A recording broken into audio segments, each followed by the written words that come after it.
the Prep Beat. It's Thomas Lawrence and T.J. Holmes. It's our championship edition, Division II finals. We got number 1 Sutter hosting number 3 West Valley. These two teams have just been on this collision course all year long. This is a game that a lot of people wanted to see from the beginning of the year, and we finally get to see that dream matchup everyone's been wanting to see. Yeah, both teams have had really incredible seasons. One loss between the two of them all year. And when you look at Sutter, just a team that's so difficult to prepare for West Valley or anybody else, you know. They're a wing T team, but they can pass the ball a little bit too. They're a high school team that rushes the passer extremely well. You know, they got 3 guys in their team who have 10 sacks or more. And they also have 2 guys who have 900 plus yards or more rushing with Matt Sanders and Nate Ehlers. So there's really no way of just preparing for one thing that Sutter does well. Yeah, and then you kind of look, I mean, they're a great rushing team. West Valley's a great rushing team. Everyone's known that all year long. 2 big run-heavy teams like that. You kind of want to look at, when you're comparing these two, you kind of want to look at common opponents. They both have wins over common opponents. I mean, Sutter went up to Enterprise and beat them in Reading.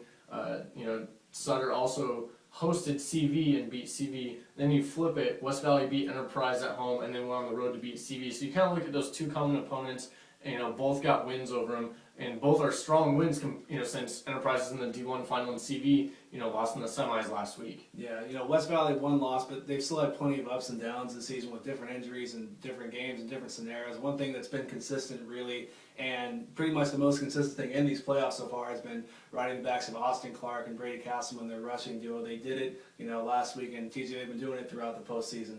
Yeah, I mean, looking at the semis, those 2 were instrumental, you know, in letting West Valley get to the finals. You look at, I mean, in the quarterfinals, they hung on to beat Lassen by 1. Those 2 had, you know, each scored a touchdown. Castleman on a long run. Then you look at the semifinals against CV.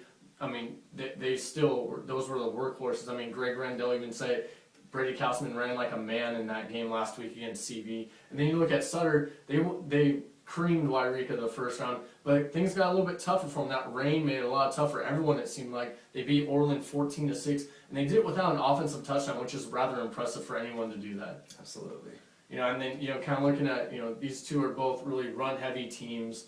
Sutter, like you said, they platoon guys. West Valley's got those 2, but then they can do a few things if Dalton Tracy's can actually connect with some passes. For West Valley to win this game, what really has to happen for them to kind of pull the upset? You know, you talk about these being run-heavy teams, and for me, you know, what springs that to life for any high school team is the line. I think both of these teams are incredible on both their offensive and defensive line. I think that war in the trenches is what will win this game. You know, teams in this section traditionally that have been one season, had home field advantage, have just done phenomenally with the wing T. But Greg Randell, West Valley's coach, you know, his program has seen it twice this year with CV. They stopped it enough in the rain last week, and as a coach, his one section championship at West Valley was beating Paradise back in '04. So he's proven the ability to at least stifle it, if not stop it at times when he has the right group of guys. But, you know, TJ, these 2 teams, as we've said, just a complete collision course. They've had phenomenal seasons. You know, you've been picking West Valley as a section champion for a long time. But, hey, you know, it's a couple days, you know, away now, Saturday. Change your mind at all, or is your pick still the same? I'm sticking with the Eagles. I mean, I stuck with them before the beginning of the season.